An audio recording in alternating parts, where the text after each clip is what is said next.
Halo teman-teman semuanya, perkenalkan namaku Aurel, kenalan lagi nih ya. Sebenarnya ini bukan kali pertama aku, sepertinya bukan kali pertama aku di sini gitu ya, udah beberapa kali. Tapi aku ngeliat muka beda-beda lagi, apa muka kalian berubah? Enggak mungkin ya. Jadi aku lihat mukanya udah beda-beda lagi, jadi kenalan lagi aja ya. Ada beberapa yang Abu aku inget gitu ya, Abel, Herman aku inget gitu, tapi ada beberapa yang aku udah mulai lupa lagi. Perkenalkan semuanya, namaku Aurel. Saat ini aku masih dipercayakan Tuhan untuk melayani teman-teman JC dan Youth di Wisma KR di Kebonjeruk. Hari ini aku datang sama adik-adik binaan aku dan teman pelayananku. Ada Sari, Aurel, dan Niko. Itu namanya juga Aurel ya. Oke, terus saat ini aku lagi merupakan seorang kandidat psikolog klinis anak dan dewasa. Jadi dulu pertama kali khotbah di sini kayaknya aku belum kuliah deh gitu. SMA ya Bel ya? Ya SMA ya. Lagi SMA, aku sekarang udah kuliah S2 guys. Jadi udah lama banget juga ya gitu. Kayaknya baru-baru kuliah apalagi mau masih SMA gitu. Jadi sekarang udah S2 gitu ya. Wah, udah lama banget berarti ya. Terus kalau teman-teman belum tahu psikolog itu apa, harus tahu sih ya. Psikolog itu orang-orang yang sering ketemu sama ya mereka yang punya kecemasan, mereka yang punya stres, mereka yang depresi gitu ya. Jadi setiap hari ketemulah aku sama orang-orang seperti itu gitu. Nah, terus apalagi ya kenalannya? Itu aja. Oke. Hari ini aku mau sharing tentang it's okay to not be okay. Katakan it's okay to not be okay. To not be okay. Oke ya. Boleh di next? Oke, pertanyaan paling pertama yang paling mudah gitu ya adalah how are you guys today gitu ya. Apa kabarnya teman-teman hari ini? Sering banget pertanyaan ini tuh bukan jadi pertanyaan yang apa ya, yang beneran mau ditanyakan gitu ya, tapi pertanyaan itu seakan-akan kayak jawabannya pasti adalah baik-baik aja gitu ya, atau I'm fine gitu ya. Jadi sejak kecil itu kita dibiasakan gitu ya, kebiasaan orang Indonesia adalah sejak kecil itu kalau ditanya lagi apa, jawabnya ya baik-baik aja. Kalau lagi nggak baik-baik, kesannya kayaknya kamu kurang cool gitu ya, atau kamu kurang beribadah, jadi kamu nggak baik-baik aja gitu. Hari ini aku mau bilang gini teman-teman, kalau keadaan kita yang tidak baik itu juga apa ya, itu juga bagian dari hidup kita dan itu nggak apa-apa. Ada kalanya kita tuh merasa tidak baik-baik aja gitu. Ada kalanya kita merasa sedih, ada kalanya kita merasa kecewa, and that's okay gitu. Ini sebetulnya bukan karena aku anak psikologi gitu ya, jadi yang dibahas tentang it's okay to not be okay gitu. Tapi maksudnya aku mau kasih tau teman-teman kalau ada saatnya kita gitu ya, apalagi teman-teman muda gitu ya, ada saatnya kita tuh ngerasa nggak baik-baik aja. Apalagi teman-teman cewek yang PMS ya kan, kalau lagi PMS terus ketemu orang ngeselin dikit rasanya pengen makan. Yang ngerti katakan cewek-cewek kencing banget ya. Nah itu ada saatnya kita tuh nggak baik-baik aja gitu. Boleh di next? Yang aku mau bilang gini, Tuhan Yesus itu sadar nggak teman-teman kalau Tuhan Yesus itu juga pernah tidak baik-baik saja gitu. Waktu kita baca di Matius 26:38, kita baca sama-sama ya. 3, 2, 1, lalu katanya kepada mereka, sangat sedih seperti mau mati rasanya. Tinggallah dan berjalan-jalanlah dengan aku.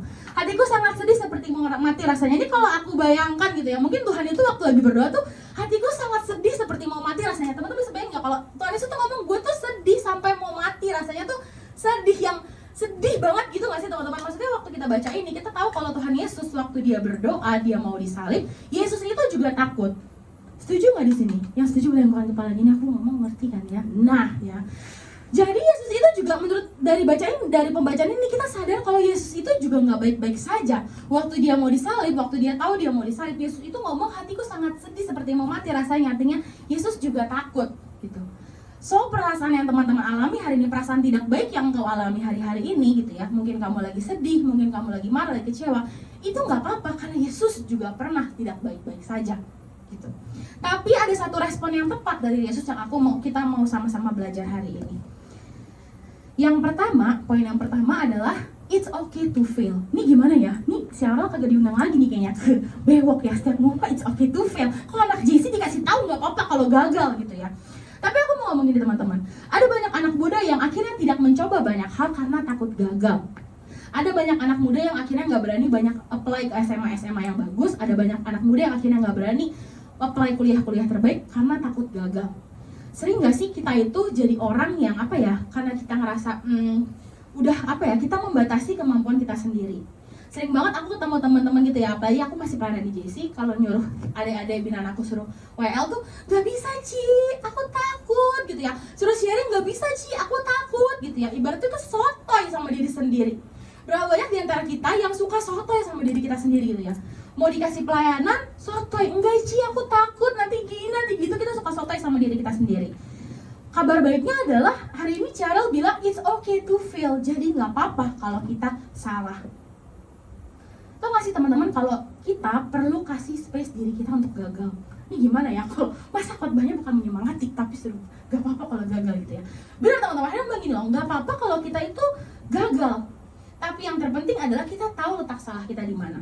Gak apa-apa kalau teman-teman hari ini gagal, gak apa-apa kalau teman-teman gak dapet SMA terbaik, gak apa-apa kalau teman-teman belum masuk SMP terbaik, gak apa-apa kalau teman-teman gak masuk kuliah terbaik, gak masuk SBM, gak masuk SNM, gak apa-apa. Biarkan dirimu gagal. Percaya gini, kalau Tuhan gak kasih, kalau apapun yang kamu mau Tuhan gak kasih, bukan karena Tuhan gak bisa kasih. Kalau apapun yang kamu mau hari-hari ini Tuhan tidak kasih, itu bukan karena Tuhan tidak bisa kasih, tapi karena Tuhan tahu kamu gak perlu. Sering banget kita minta sesuatu sama Tuhan yang Tuhan tahu kita gak perlu gitu. Kadang apa yang kita minta sama Tuhan itu bukan Tuhan gak bisa kasih, tapi Tuhan tahu kita gak perlu untuk dikasih. Yang ngerti katakan gitu ya. Artinya gini, selagi kita masih muda gitu ya, cobalah banyak hal gitu. Karena disinilah tempatnya kita untuk gagal gitu ya. Disinilah tempatnya kita untuk belajar salah gitu ya. Dan nggak ditolak kuliah yang ini, coba kuliah yang lain. Ditolak kuliah yang ini, cobalah kuliah yang lain gitu ya. Jangan cepat baper ya. Jangan bilang kanan kirinya jangan cepat baper. Jangan kasih tau kanan kirinya jangan cepat baper. Iya, oke. Ini udah kenal kan ya kanan kirinya? Kenal kan ya? Ini baru pertama kali bertemu? Apa sebelumnya dia pernah bertemu? Udah kenalan ya? Apa mau kenalan dulu? Kenal kan ya? Coba lihat kanan kirinya, kenal kan teman-teman ya? Kenal ya? Jangan jadi malu-malu sama kanan kirinya ya. Oke. Next. Nah, hari ini aku mau ingin mungkin buat teman-teman yang pelayanan gitu ya, teman-teman yang jadi pembina, teman-teman yang melayani tempat ini gitu ya. Sering gak sih kalau waktu kita melayani, waktu kita jadi pembina, seringkali kita itu lebih condong jadi tukang absen gereja gitu ya. Kita tukang absen komsel orang gitu ya. Kalau anak dana kita datang, kenapa kemarin dia ikut komsel, kenapa kemarin dia ikut kul, kapan mau join pelayanan, yang kita peduli kapan dia join pelayanan, kapan dia masuk kul.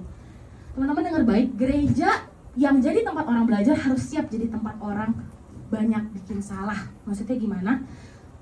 Aku pertama kali khotbah itu di gereja teman-teman ya. Ini kayaknya gue kagak pernah khotbah di mall atau di mana, di gereja gitu ya.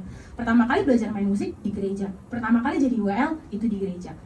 Karena orang-orang banyak belajar di gereja. Gereja harus siap jadi tempat orang bikin salah. Artinya kita yang jadi pembina di sini gitu ya. Kita yang jadi kakak mentor di sini, kita yang jadi, ini juga bicara buat aku gitu ya. Kita yang melayani saat ini gitu ya. Kita harus sadar kalau gereja akan jadi tempat banyak orang salah. Seringkali kita tuh ke gereja, yang kita tanya adalah kamu udah cool apa belum? Kamu udah ikut kom 100 apa belum? Kalau nggak ikut kom 100 nggak bisa nikah. Kalian belum saatnya ya. Jadi udah ikut training musik gitu. Kapan mau jadi WL? Suaranya bagus, kayaknya cocok jadi singer gitu ya. Yang kita peduli cuma kita seakan-akan jadi tukang absen komsel, tukang absen cool gitu ya. Padahal yang lebih daripada itu yang perlu itu hubungan. Kalau ada yang salah gitu ya, wah udah lama nggak datang nih si Aurel udah kagak lama kagak datang gereja. Iya dia dulu yang kayak gini, dia sekali datang diomongin, terus diingetin sama pembinanya, kamu inget ya dulu kamu pernah jatuh dalam dosa, jangan dosa lagi gitu ya. Tapi kalau kita main game teman-teman, kalau kita kalah, gamenya bilang apa? Try again. Kalau kita menang dibilang apa? Good job, do it one more time. Jadi kalau kita lagi main game dikasih tahu, kalau salah dikasih tahu try again. Kalau menang dibilang good job, do it try again, do it one more time. Waktu kita ke gereja kalau kita salah kita diiming-imingin. Tuhan Yesus mati buat kamu, nih gara-gara kamu Yesus mati di kayu salib, nih gara-gara dosa-dosa kamu Yesus mati di kayu salib. Jadi jangan bikin dosa lagi. Berapa banyak di antara kita yang jadi pembina, kita jadi tukang ingetin dosa, padahal Tuhan Yesus nggak perlu itu. Ada perbedaan yang sangat besar gitu ya. Aku mau kasih tau gini teman-teman, Tuhan Yesus itu bukan mati gara-gara kita. Tuhan Yesus itu bukan mati gara-gara kamu. Tuhan Yesus itu bukan mati gara-gara dosamu, tapi Yesus itu mati untuk kamu. Itu hal yang sangat berbeda antara gara-gara kita dan untuk kita. Seringkali gereja itu jadi orang yang nakut-nakutin gitu ya. Seringkali kita jadi pembina yang nakut-nakutin anak binaan kita gitu. jangan bikin dosa. Kamu jangan nonton film porno lagi. Tuhan Yesus mati gara-gara kamu. No, kabar baiknya adalah Tuhan Yesus bukan mati gara-gara kita, tapi dia mati untuk kita. Ada hal yang sangat berbeda antara gara-gara kita dan untuk kita. Kalau kita tahu Yesus mati untuk kita tahu itu gift, teman-teman. Bilang gift. Kita tahu itu gift, kita tahu itu kado. Tapi kalau kita cuma ingat Tuhan Yesus itu mati gara-gara kita jadi orang yang disalah-salahin. Ke gereja rasanya disalah-salahin gitu ya. Udah lama yang gak ke gereja, diingetin lagi. Gue juga tahu gue udah lama gak ke gereja gitu ya. Udah lama gak ke gereja ya. Kemarin instastory-nya lagi mabok-mabokan, diingetin. Padahal gue juga tahu instastory gue lagi mabok-mabokan. Tapi yuk, hari-hari ini kita sama-sama jadi teman-teman di gereja. Kita sama-sama jadi pembina, kita sama jadi pelayan Tuhan yang suportif. Bilang suportif. Oke. Nah, kalau ngomong soal salah, kalau ngomong soal kegagalan, kita mau belajar dari kisahnya Daud. Nah, ini ceritanya teman-teman tahu ya, maksudnya Daud itu bikin salah gitu ya. Terus Tuhan suruh Nabi Nathan untuk tegur dia. Daud itu raja, teman-teman. Percayalah gitu ya, aku belum pernah ketemu Daud sih, tapi aku percaya Daud itu adalah orang yang bijaksana, orang yang keren gitu ya. Tapi waktu Daud salah, di 2 Samuel 13 ayat 4 bilang, lalu berkatalah Daud kepada Nathan, aku sudah berdosa kepada Tuhan. Waktu si Nathan datang ngasih perumpamaan ke Daud, ini teman-teman pasti udah pernah baca gitu ya. Daud cuma ngomong gini, aku sudah berdosa kepada Tuhan, dan Nathan berkata kepada Daud, Tuhan telah menjauhkan dosamu itu, engkau tidak akan mati. Hal pertama yang Daud nggak ngomong, enggak, bukan aku Tuhan, bukan aku Nathan, bukan aku. Sering banget gak sih kalau kita salah, kita cari-cari supaya kita nggak salah. Gini ya teman-teman, kalau kamu cari ayat-ayat di Alkitab untuk membenarkan perlakuanmu, kamu pasti akan dapat. Kalau kamu cari-cari di Alkitab gitu ya, ada sebenarnya di Alkitab itu kayaknya nggak ada deh dosa ngerokok gitu ya. Sebenarnya di Alkitab itu nggak ada dosa kalau nindik ada 2 tuh ya. Enggak itu kayaknya di Alkitab itu nggak ada bilang nggak boleh pakai baju terlalu terbuka gitu Ci. Alkitab itu nggak ada yang kayak gitu Di Alkitab itu nggak ada ngomong nggak boleh nge-vape, nggak boleh sisa, itu nggak ada di Alkitab Terus kita mulai cari-cari pembenaran. Percayalah kau akan dapetin itu. Kalau kamu cari alasan gitu ya untuk membenarkan perlakuan salah kita, kamu akan dapatkan itu. Tapi yang hari ini berbeda dari Raja Daud. Pada waktu dia dikasih tahu salah, dia langsung bilang oke, aku salah. Berapa banyak di antara kita yang kali-kali ini kalau salah, kalau bisa jangan gue yang salah, gue cari alasan supaya gue nggak salah.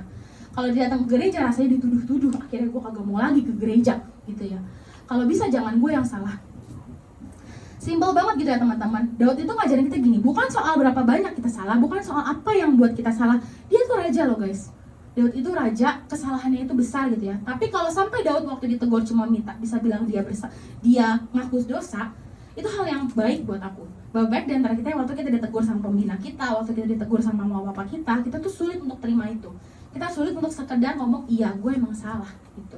Iya kita emang salah. Kita harus belajar dan introspeksi kalau ya sometimes kita bikin salah gitu, dan itu nggak apa-apa. Next.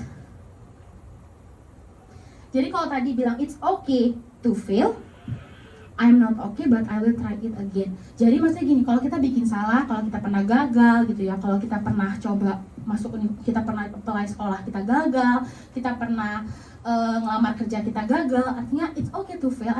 Berikan dirimu kesempatan untuk salah, tapi coba lagi. Yang ngerti yang bukan kepalanya. Next. Yang kedua adalah it's okay next to take a break.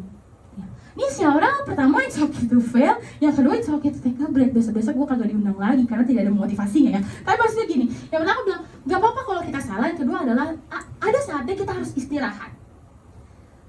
Jadi gini maksud teman-teman ya, perbedaannya antara perbedaan antara istirahat dan menyerah gitu ya, itu beda ya. Kalau kita istirahat. Jadi jenuh, capek, wajar. Kamu sekolah dari pagi sampai malam capek, wajar gitu ya. Kalau kerja sambil kuliah, wajar, capek ya, gitu ya. Maksudnya apapun yang teman-teman alami hari ini, teman-teman yang kuliah gitu ya. Kalau kamu capek kuliah, wajar, kamu bilang. Tapi bukan mundur, istirahat. Percayalah lelah itu wajar, tapi kita harus tahu kenapa kita capek. Ini gue jadi kayak webinar psikologi ya. Enggak, tapi maksudnya gini, kita harus sadar kalau kenapa kita itu capek. Kita harus sadar, cari reward buat diri kita sendiri. Apa sih yang bikin aku capek? Ingat ya, menyerah dan berserah itu beda. Next, kita tuh lagi berserah, bukan menyerah. Menyerah tidak sama dengan berserah. Artinya gini, kalau berserah itu kita ngomong sama Tuhan, Tuhan lu bebas melakukan apapun yang lu mau. Percayalah, kecapean teman-teman hari ini gitu ya, Entah teman-teman capek sekolah, teman-teman capek kuliah, teman-teman capek kerja gitu ya. Percayalah, apapun yang Tuhan kasih sama teman-teman, coba deh waktu capek, cuma ngomong gini, Tuhan, lu bebas melakukan apapun yang lu mau Tuhan. Lu mau sembuhin gue boleh, lu mau gak mau sembuhin gue boleh, lu mau lakukan apapun bebas, terserah. Itu namanya berserah teman-teman. Tapi kalau menyerah, tidak melakukan apapun gitu ya. Masa-masa di sekolah, itu menyerah namanya. Walaupun gue gak keluar sekolah sih, cuma ulangan gak belajar gitu ya, itu namanya menyerah gitu. Waktu aku ngomongin soal ini di JC, aku bilang ke teman-teman JC, kita nggak boleh menyerah gitu ya. Teman-teman JC tuh ngomong gini, aku ngomong sama teman-teman JC, kita harus istirahat, harus take a break. Teman-teman JC nanya gini, Ci, kapan ya saat yang tepat untuk istirahat? Kapan kita tahu yang tepat, ini saatnya kita istirahat? Teman-teman pernah nggak kalau teman-teman sekolah, begitu masuk sekolah nih, 7 pagi, langsung istirahat? Ada kayak gitu? Enggak ya? Belajar dulu ya. Ada 1-2 mata pelajaran, baru istirahat. Tapi nggak pernah kan kita sekolah, datang-datang, langsung istirahat. Artinya kapan istirahat itu terjadi? Saat kita sudah melakukan yang terbaik, saat kita sudah melakukan sesuatu. Jadi pertanyaannya ada, jadi jawaban kapan kita boleh ngerasa kita perlu istirahat? Saat kita melakukan sesuatu.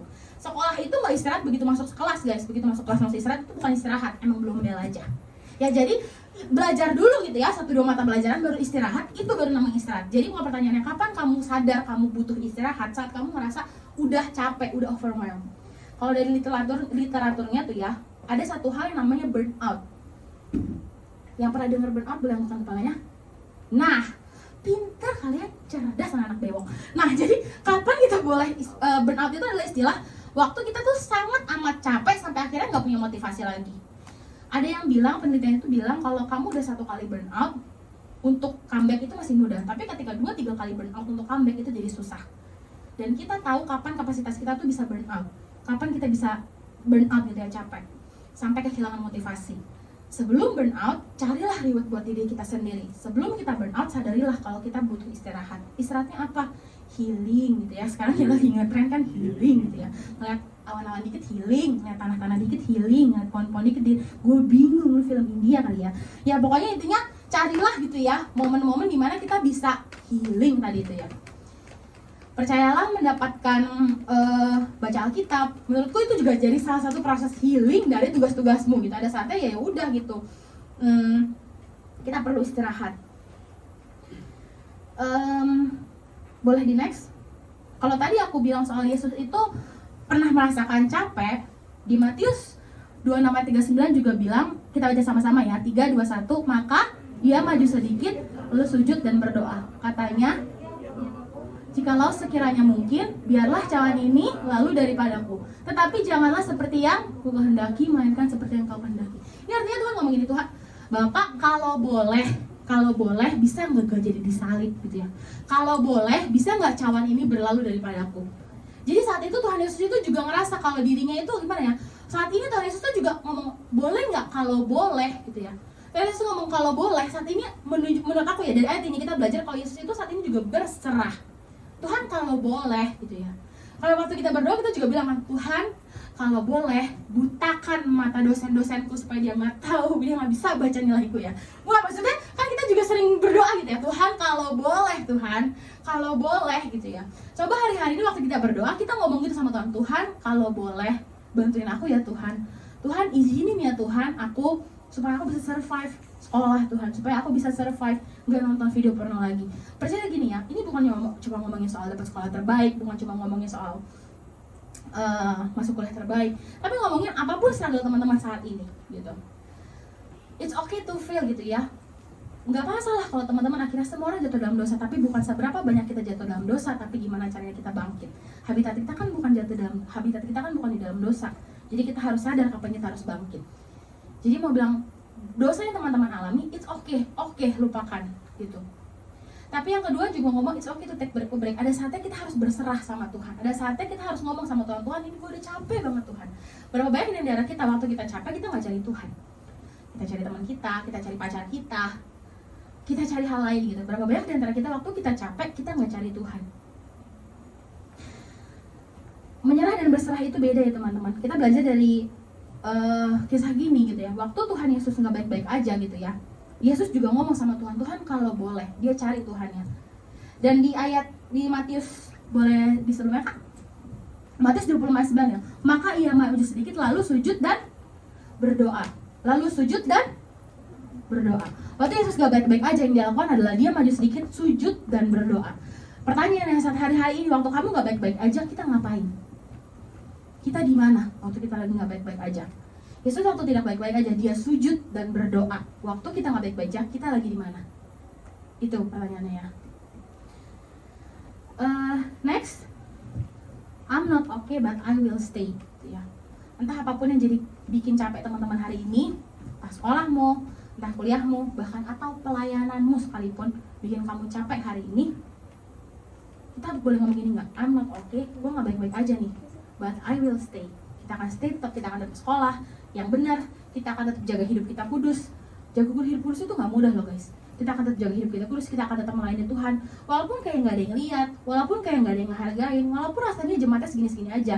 Tapi hari ini aku mau bilang gini, Yesus itu waktu dia capek, dia cuma sujud dan berdoa. Tapi hari-hari ini waktu kita capek, coba kita cek, kita sujud dan berdoa enggak? Ya. Oke, sebelumnya aku mau jadi hari ini aku datang bersama anak binaan aku yang tadi Aurel ya.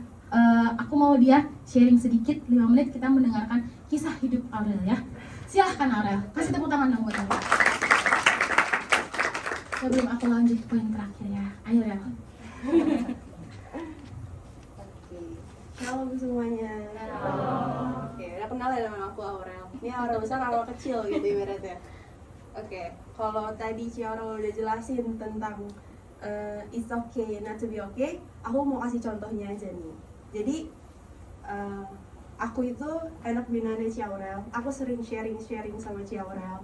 Dari hal terkecil pun aku sharing sama Ci Aurel.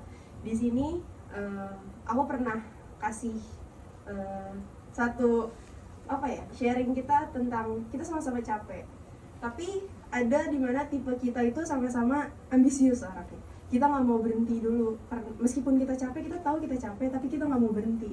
Kita harus selesaiin apa yang kita buat gitu. Tapi aku bilang sama Ci Aurel, Ci, nggak apa-apa untuk istirahat. Kalau misalkan Cici kebelet ke toilet, gak apa-apa, Cici ke toilet dulu. Cici jangan tahan. Kalau Cici lagi ngerjain suatu hal, terus Cici tahan, ya Cici gak akan fokus ngerjainnya gitu. Jadi gak apa-apa untuk kalian berhenti kerjaan kalian dulu sebentar. Gak apa-apa untuk istirahat sebentar. Itu gak akan ngurang-ngurangin kerjaan kalian kok. Kalian ke toilet, terus kalian kerja lagi. Itu jauh lebih baik daripada kalian harus paksain diri kalian terus-menerus, terus kalian capek sendiri, kalian berantem sama diri sendiri. Pasti sering kan di sini yang masih sekolah kayak nggak bisa, ini deadline-nya tuh udah besok, ini tuh gue nggak bisa lagi, gue nggak bisa nangis, aku nggak bisa ngobrol, aku nggak bisa cerita lagi sama orang, ini tuh udah mepet waktunya gitu kan. Nggak apa-apa gitu, nggak apa-apa untuk coba istirahat sebentar gitu. Coba bilang, Tuhan capek, gak apa-apa. Tapi habis itu udah kerjain lagi. Gak apa-apa untuk nangis. Kadang ada orang yang, gue gak bisa nangis, ini udah gak ada waktu untuk nangis gitu. Gak apa-apa, kalian gak salah untuk nangis. Kalian boleh capek, kalian boleh istirahat. Kalian gak boleh paksain diri kalian terus menerus, ya gue harus bisa ngelakuin apa yang orang lakuin. Iya, itu baik, tapi diri kalian tuh nomor 1 gitu. Kalau tadi Ci Aurel bilang berserah bukan menyerah, itu poinnya. Kalau misalkan aku pernah satu pulang kerja, jadi pada saat itu pulang kerja itu kan jam 4:30, jam 5:30, itu udah kondisi udah macet banget. Aku nggak dijemput waktu itu, dan dapat Gojek nggak dapat. Jadi pesen Gojek itu nggak dapat. Jadi udah bentar yang udah capek, udah stres, udah tuh hari ini gimana gitu kan. Udah sore, udah macet kondisinya. Aku yang mau nangisnya. Tapi di situ teman aku nawarin, yuk pulang bareng aja gitu. Akhirnya aku pulang bareng, naik motor dengan bawa tas yang bener-bener berat, yang ada laptop, ada laporan, segala macam itu full. Terus dengan kondisi macet, aku nangis di situ. Tuhan capek, ya aku beneran nangis di situ, sampai sek-sekan, sampai yang Tuhan capek banget dengan kondisi lampu merah, macet, tas berat, naik motor. udah karuan banget.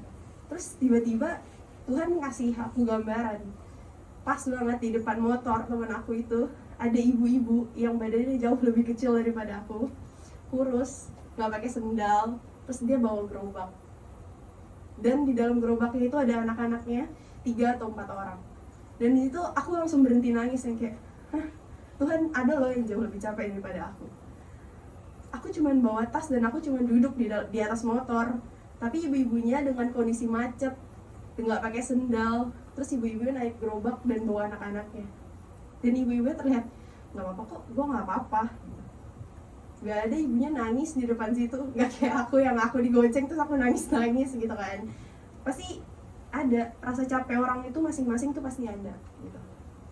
Nggak apa-apa kalau kalian nangis, itu nggak apa-apa.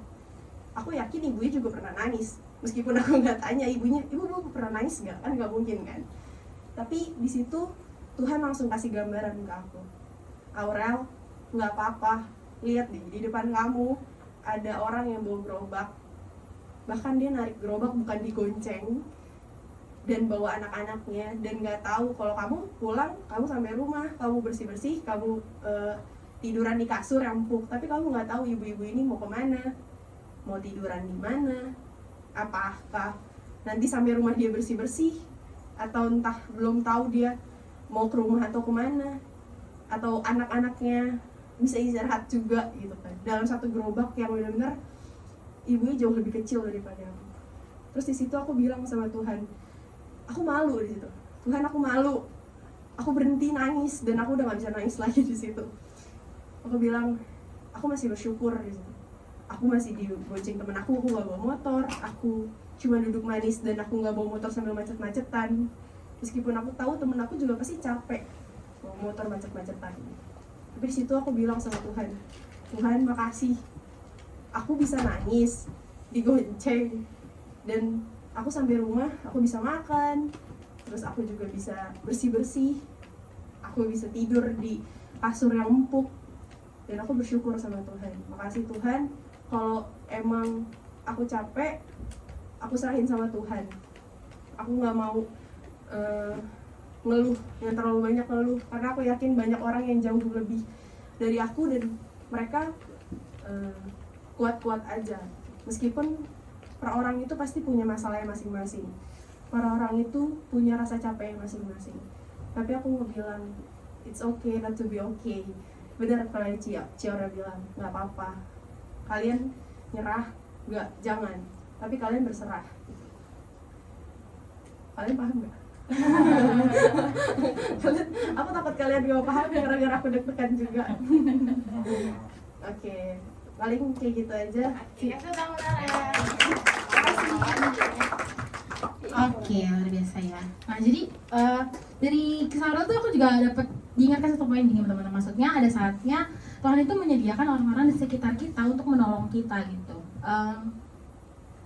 Bahkan aku sama Aurel itu, walaupun aku jadi kakak pembina gitu ya, ada saatnya aku malah belajar dari dia, ada saatnya aku malah jadi cerita balik sama dia.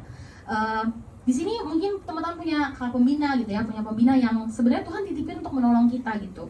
Ada Kak Herman gitu ya, ada Abel gitu ya, ada Kak Abuy gitu ya, mungkin bisa membantu kalian untuk apa ya, kadang dengerin cerita kalian gitu ya. Mungkin bukan karena mereka tua, walaupun mereka memang sudah tua, tapi maksud aku ada saatnya mereka itu untuk apa ya, waktu kita nanya-nanya jurusan kuliah, waktu kita nanya banyak hal dalam hidup, ada saatnya mereka tuh jadi orang yang bisa bantu kita memilih gitu ya.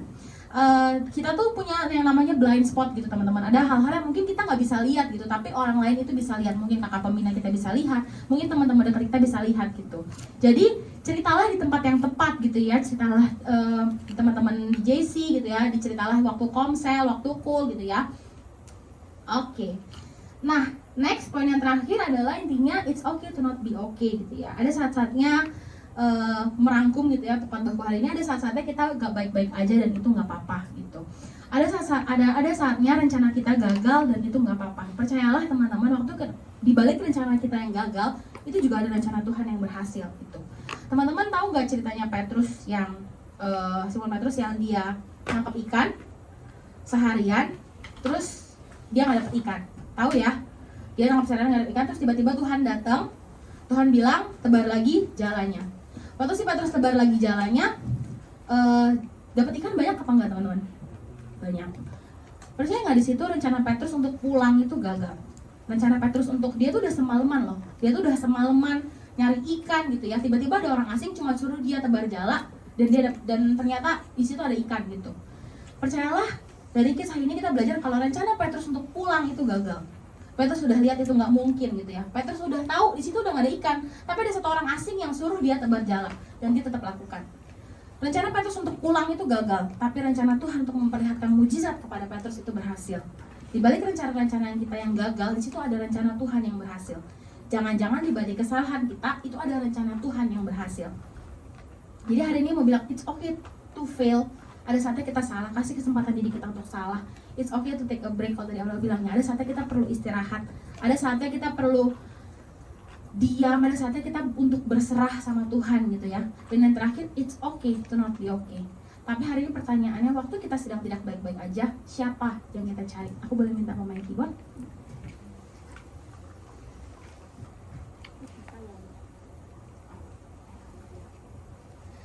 Oke. Hari ini mau bilang gini, waktu kita ada berapa banyak di antara kita yang waktu kita sedang tidak baik-baik saja, Yesus itu bukan jadi orang pertama yang kita cari. Ada berapa banyak di antara kita, ya waktu kita lagi ada masalah, Tuhan Yesus itu bukan orang yang kita tuju gitu. Aku bilang, makasih ya teman-teman untuk capeknya teman-teman, untuk rasa khawatir teman-teman, semuanya itu valid. Teman-teman boleh ngerasa capek, teman-teman boleh ngerasa sedih, tapi hari ini aku bilang gini, Yesus itu gak pernah main-main soal hidupmu. Dia gak pernah membaik, bahkan Tuhan Yesus izinkan kegagalan terjadi sama kamu karena Yesus sayang banget sama hidupmu. Dia izinkan kamu capek, dia izinkan kamu punya masalah, bahkan dia biarkan kamu jatuh dalam dosa karena Yesus mau tunjukin kalau dia sayang banget sama hidupmu. Boleh tundukkan kepalamu saat ini.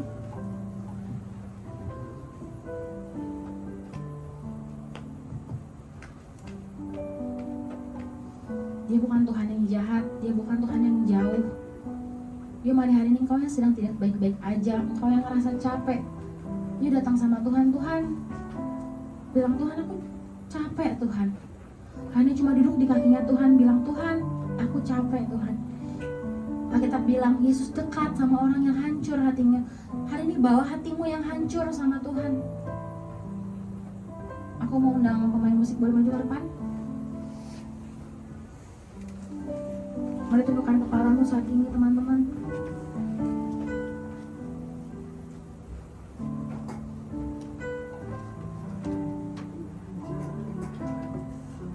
Mari tundukkan kepalamu, nyatakan.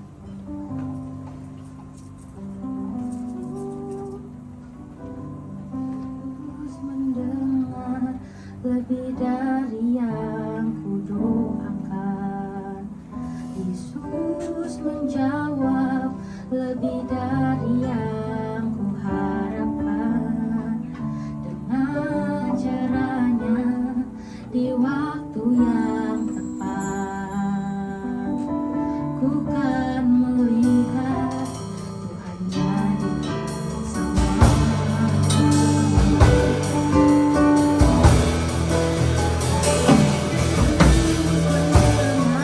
Lebih dari yang kudoakan.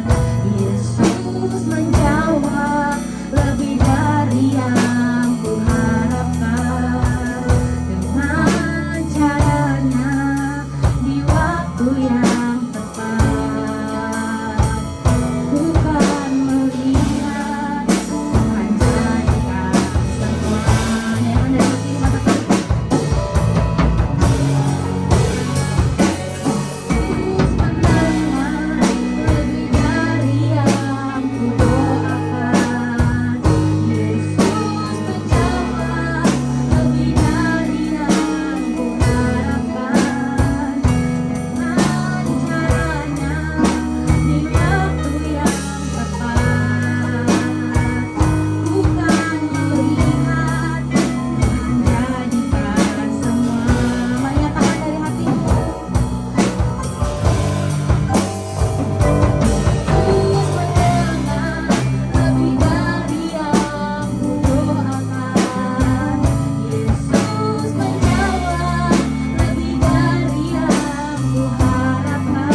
peluk kamu erat-erat.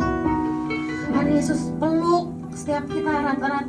Yesus cuma bilang dia sayang banget sama hidupmu. Dia gak pernah main-main soal masa muda yang dia kasih. Dia gak pernah main-main soal apapun yang dia kasih. Dia gak pernah main-main soal sekolah yang dia kasih. Dia gak pernah main-main soal kuliah yang dia kasih. Dia gak pernah main-main soal pekerjaan yang dia kasih. Yesus tahu kamu capek. Yesus tahu kamu capek. Hari ini hampiri Tuhan. Bilang sama Tuhan, Tuhan aku capek Tuhan. Hari ini aku gak baik-baik aja Tuhan. Tapi aku tahu ada Tuhan yang sayang banget sama hidupku. Hari ini aku merasa gagal Tuhan. Hari ini aku perlu istirahat Tuhan. Hari ini aku merasa aku gak baik-baik aja Tuhan. Tapi hari ini aku percaya ada Tuhan yang sayang banget sama hidupku. Hari ini hampiri Tuhan teman-teman.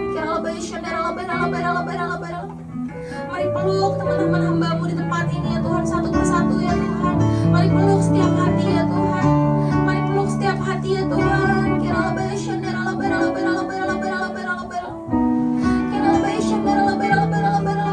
Mari angkat kedua tanganmu. Mari berdoa sama Tuhan. Jangan ada yang diam saat ini. Berdoa sama Tuhan.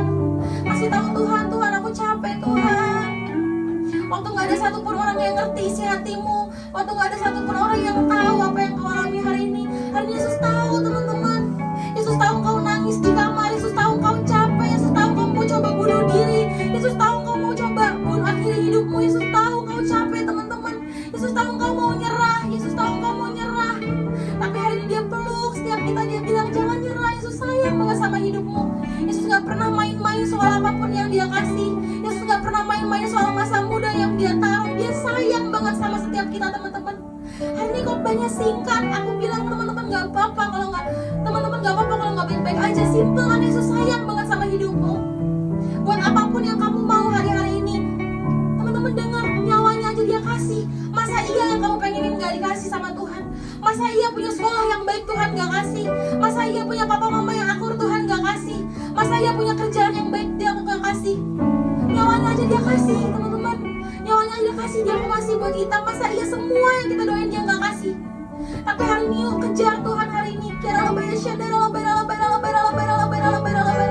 Mari sembah dia.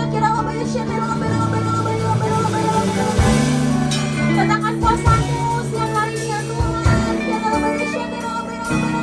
Mari peluk setiap hati yang kritis. Dia Tuhan yang ngerti setiap tetesan di mata teman-teman. Dia Tuhan yang ada waktu kau sendirian. Dia Tuhan yang ada waktu kamu coba bunuh diri. Dia Tuhan yang ada waktu kamu nyerah. Mari hari ini kejar Tuhan. Mari hari ini kejar hadirat Tuhan.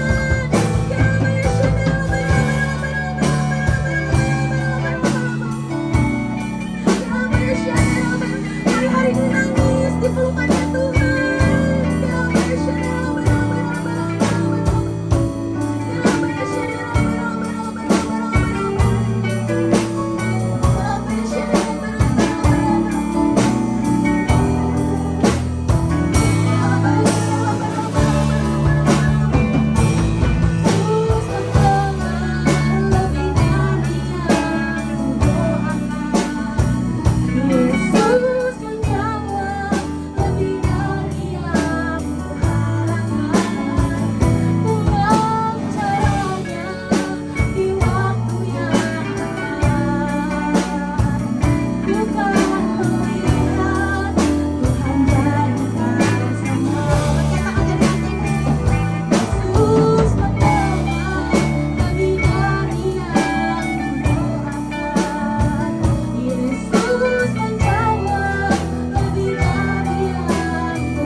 capek Tuhan tolong, mereka yang punya masalah Tuhan tolong.